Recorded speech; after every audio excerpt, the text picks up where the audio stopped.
My girlfriend gave me an ultimatum, proposed to me at the family Christmas party, or we're done. I found out it was a ploy to humiliate me when she said no. I agreed. At the party, I got down on one knee, pulled out a ring box, and asked her sister to be my realtor because I was moving out and needed a new place. The ultimatum came on a Tuesday night. It landed with all the subtlety of a brick through a window, shattering the comfortable quiet of our evening. My girlfriend of 2 years, Laura, turned off the television, stood in front of me, and crossed her arms. Her expression was one I had never seen before. It was hard, determined, and cold. "We need to talk," she said. I sat up, concerned. "Okay, what's wrong?" "This," she said, gesturing between the two of us. "It's not moving forward. My friends are getting engaged, married. My parents keep asking. I'm 28, Alex. I'm not getting any younger." I had always been honest with her about my timeline. I wanted to be sure. Marriage is a serious commitment, and while I loved her, there were small things that gave me pause. Her obsession with appearances, her constant need for social media validation, the way she sometimes spoke about her friends behind their backs. I thought these were things we could work through, that they were signs of immaturity, not fundamental character flaws. I was wrong. "Laura, we've talked about this," I said gently. "I'm just not ready to take that step right this second. Maybe in another year." "No," she cut me off. "Not in another year. Now. My family's big Christmas Eve party is in 2 weeks. I want you to propose to me there, in front of everyone. A grand gesture. If you can't do that, then we're done. I'll pack my bags the day after Christmas." I was stunned. A proposal ultimatum is bad enough, but a public proposal ultimatum? At her family's party? It felt less like a romantic milestone and more like a hostage negotiation. She wanted a spectacle. The house we were living in was mine. I bought it years before I met her. The finances were largely separate, but she lived a comfortable life with me. The idea of her packing her bags should have terrified me. Instead, it just felt transactional. I tried to reason with her, to explain how a forced proposal was the opposite of what either of us should want. But she wouldn't budge. It was the party, or it was over. She went to bed angry, leaving me on the couch with my head spinning. I felt cornered, confused, and deeply hurt. The discovery of the truth happened 3 days later, and it came from the most unlikely source, her older sister, Sarah. Sarah was the complete opposite of Laura. She was quiet, pragmatic, and had a low tolerance for drama. She worked as a real estate agent and had built her business through sheer hard work, a concept that seemed foreign to Laura. Sarah and I had always gotten along well, sharing a silent understanding of her sister's more difficult qualities. She asked me to meet her for coffee, her voice tense over the phone. When I got there, she looked like she hadn't slept. She told me she had wrestled with whether to say anything, but her conscience won. The night before, she had been at her parents' house and had overheard Laura in her old bedroom, talking loudly on the phone with her best friend Megan. The door was ajar, and Sarah heard every venomous word. Laura was laughing, giggling actually. She was bragging to Megan about the ultimatum. She said she was tired of waiting for me to get my act together, and that she had found someone else, a guy she'd been seeing casually for a month. Her plan was simple and cruel. She wanted the public proposal so she could say no. She wanted to humiliate me in front of her entire family, to paint me as the pathetic, clingy boyfriend she was forced to reject. It would be her grand exit, the dramatic story she could tell for years, casting herself as the desirable woman who had to break a poor man's heart. Megan was apparently squealing with delight on the other end of the phone, promising to have her camera ready to capture the moment. Sarah sat there, stirring her coffee, her expression pained. "She wants to ruin you, Alex. Just for a story." I couldn't let that happen. As I listened, something in me shifted. The hurt didn't just vanish, it crystallized. It turned from a painful, heavy weight into a sharp, cold diamond.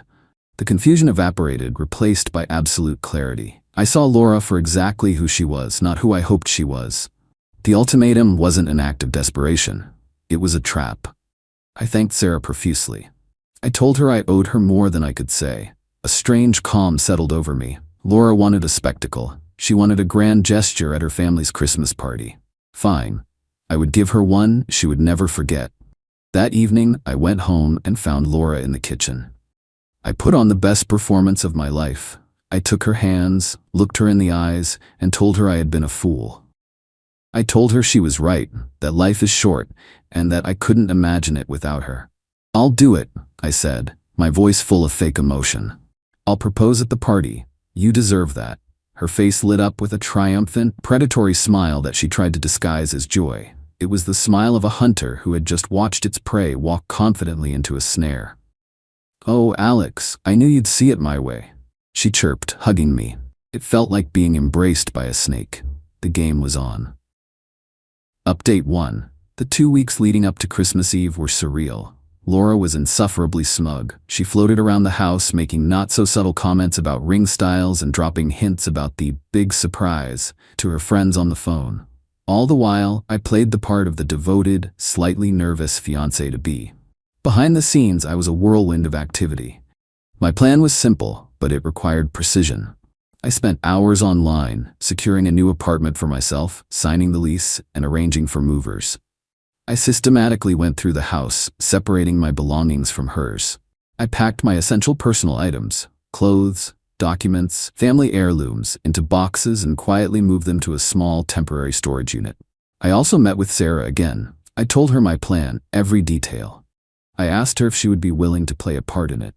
There was a moment of hesitation, not because she was on Laura's side, but because she was absorbing the sheer audacity of it. Then a slow smile spread across her face. "Consider me on your team," she said. "She deserves this." Christmas Eve arrived. The party at her parents' house was exactly as Laura had envisioned. The house was lavishly decorated, music was playing, and at least 50 family members and friends were milling about, drinking eggnog and laughing. Laura was in her element, wearing a glittering red dress and holding court. Every time she caught my eye, she would tap her finger on her cheek and point to the floor, a silent, mocking reminder of my impending duty. Her friend, Megan, followed her around like a lady in waiting, phone held at the ready. Around 9 o'clock, after most people had eaten, Laura gave me a sharp, meaningful nod. Showtime. My heart wasn't pounding with nervousness, but with a cold, steady beat of adrenaline. I walked to the center of the living room, near the towering Christmas tree, and clinked a glass for attention. The room fell silent. Every eye was on me. Laura moved to stand near me, her face a perfect mask of feigned, happy anticipation. "Good evening, everyone," I began, my voice clear and strong. "Thank you all for welcoming me into your home tonight. This has been a very important year for me, a year of clarity. I've been doing a lot of thinking about my future, about what I want and what I need, and I've finally made a big decision to secure my own happiness and well-being." Out of the corner of my eye, I could see Megan raise her phone to start recording. Laura took a small, deliberate step forward, ready for her close-up. I turned to face her, but then I let my gaze slide past her, directly to her sister, Sarah, who was standing near the fireplace. "And to make this happen," I continued, "I'm going to need some professional help." I reached into my jacket pocket. The entire room held its breath. Laura's smug smile was fixed in place. I got down on one knee, just as she demanded. I pulled out the small black velvet box. Laura audibly gasped, a perfect piece of theater for the audience. I opened the box, but inside there wasn't a diamond ring. Inside, nestled on the velvet, was a shiny, newly cut house key. I looked directly at Sarah. "Sarah," I said, my voice ringing through the silent room. "I know this is highly unconventional, but I was hoping you would do me the honor of being my realtor. I've decided to sell my house, and I need to find a new place to live, immediately. I'm moving out." For a full 5 seconds, there was absolute, stunned silence. You could have heard a pine needle drop from the tree. The collective brain of the party was trying to process what had just happened. Laura's face went through a rapid series of emotions. Confusion, then dawning comprehension, then white-hot fury. The smug mask shattered, revealing the ugly reality beneath. Megan's phone was still recording, but her jaw was hanging open. Sarah, ever the professional, stepped forward. She smiled warmly at me, ignoring her sister completely. "Alex," she said, her voice steady, "I would be delighted to represent you. Let's find you a great new home and get that house sold." The silence broke. A wave of murmurs and gasps swept through the room. Laura's father looked utterly bewildered. Her mother looked horrified. Laura let out a sound somewhere between a choke and a scream. "What are you doing?" she hissed at me, her voice trembling with rage. I stood up calmly, pocketing the box with the key. "I'm securing my future, just like I said, a future that doesn't include you." I looked around the room. "My apologies for the drama, everyone. I'll see myself out." And with that, I turned and walked out the front door, leaving a crater of chaos and humiliation behind me. It wasn't the Christmas party anyone expected, but for me, it was the start of a much happier new year. Update 2. The immediate aftermath of the party was exactly the storm of fury I had anticipated. My phone started blowing up before I even got to the hotel I had booked for myself. Dozens of missed calls from Laura. A string of texts that started with pure rage and devolved into threats and insults. I read the first few, then I blocked her number. I had nothing left to say to her. The next wave came from her parents. Her mother, Carol, called me the next day. She didn't yell. She used that disappointed, guilt-inducing tone that I'm sure had always worked on her daughters. "Alex, I am just so disappointed in you," she began. "To humiliate Laura like that in our home, in front of our family, it was a cruel, childish stunt." I refused to take the bait. "Carol," I said, my voice calm and firm. "Did Laura tell you why I did that? Did she tell you about her plan to say no to my proposal just to embarrass me? Did she mention that her friend Megan was waiting to film my rejection?" There was a pause on the other end. "She was upset," Carol stammered. "She might have said some things she didn't mean." "She meant every word," I replied, "and she was bragging about it to her friend." I was given an ultimatum that was actually a trap. I chose not to be a victim. I chose to remove myself from the situation. My actions at the party were a direct response to her planned cruelty. "I'm sorry it happened in your home, but I will not apologize for defending myself." She had no answer to that. She mumbled something about me being heartless and hung up. The next few weeks were about logistics. True to her word, Sarah was a phenomenal realtor. She came over to the house, my house, and we did a walkthrough. We signed the paperwork to list it. Seeing her work, so focused and professional, I knew I had made the right choice in an ally. Dealing with Laura's belongings was the next hurdle. She had left a significant amount of stuff at the house. I had no intention of speaking with her, so I had Sarah send a formal email. It stated that Laura had until the end of the month, a period of about 3 weeks, to arrange for a time to professionally move all of her possessions out of the house. The email specified that she would not be given a key and that either I or a representative would be present during the move. The response was an email not from Laura, but from a lawyer. It was a blustering, threatening letter demanding that I cease all efforts to sell the house. It claimed Laura had a financial interest in the property due to her significant contributions to the household and her emotional investment in the relationship. It also demanded a payment of $50,000 for emotional distress and public humiliation. I laughed when I read it. Sarah, who I forwarded it to, laughed even harder. My name was the only one on the deed, and the mortgage, purchased long before Laura was in the picture. She had paid a small, inconsistent amount towards groceries and utilities, nothing more. Her emotional investment had been planning my public takedown. On Sarah's advice, I hired a lawyer she recommended. He drafted a response that was a masterpiece of legal destruction.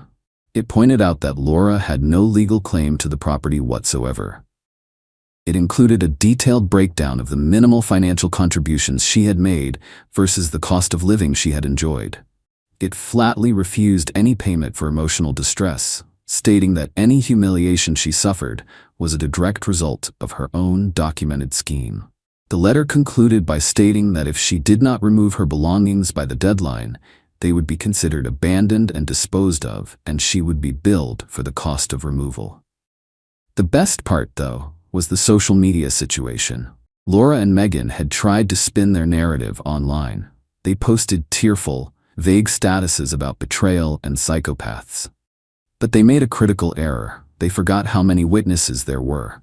The story of what really happened at the party spread like wildfire through their social circles. The story of the house key in the ring box was just too specific and too brilliant to be fake. People started asking questions. Worse for them, someone, I still don't know who, leaked the video Megan had been filming. The clip of Laura's face morphing from smug triumph to slack-jawed horror was apparently making the rounds. Her victim narrative crumbled to dust. She was exposed not as the heartbroken party, but as the malicious planner of a failed plot. Final update. It has now been 4 months since that Christmas Eve. The dust has completely settled, and my life has been reshaped in the best way possible.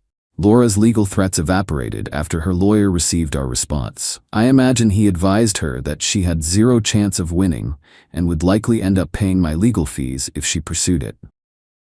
A week before the deadline, she and her mother came to the house with a moving truck. As stipulated, I was present, but I stayed in the kitchen and didn't say a single word to either of them. The silence was thick with tension. They worked quickly, grabbing her things with barely concealed fury. The last thing her mother said as she walked out the door was, "I hope you're happy." I just nodded. I was. The house sold less than a month after it was listed. Thanks to Sarah's expertise, we got multiple offers and it sold for well over the asking price. The closing was smooth and clean. When it was all done, I wrote Sarah a commission check that included a significant bonus. She tried to refuse it, but I insisted. "You didn't just sell my house," I told her. "You had my back when it mattered. That's worth more than any commission." Our strange alliance has turned into a genuine friendship. It turns out, she's the one in the family I was actually meant to be close to. As for Laura, her life has reportedly gone into a downward spiral. The public humiliation was more damaging than she could have ever imagined. She lost a huge amount of credibility with her friends and family. The other guy, the one she was planning her grand new life with, apparently wanted nothing to do with her. Once the drama erupted and it became clear there was no financial benefit in being with her, she was forced to move back into her parents' house. From what I hear through Sarah, who hears it from her long-suffering father, she is miserable, bitter, and blames everyone but herself for her situation. She is a queen in a castle of her own consequences. And me? I took the profits from the sale of the house and bought a fantastic new condo downtown, a place that is entirely mine, filled with only my things, my memories. The feeling of freedom is indescribable. There are no more arguments about appearances, no more pressure to live a life for social media, no more ultimatums. There is just peace. Looking back, the ultimatum Laura gave me was the greatest gift she could have ever offered. It was the catalyst that exposed the truth of her character and forced me to act. My revenge wasn't about hurting her, it was about saving myself. It was about refusing to be a pawn in her cruel game. I didn't just dodge a bullet. I disarmed the person holding the gun and walked away without a scratch. The fact that she ended up humiliated by her own plot was simply a satisfying form of justice. My life is better, quieter, and more authentic than it has ever been. And that is a victory no one can take away from me.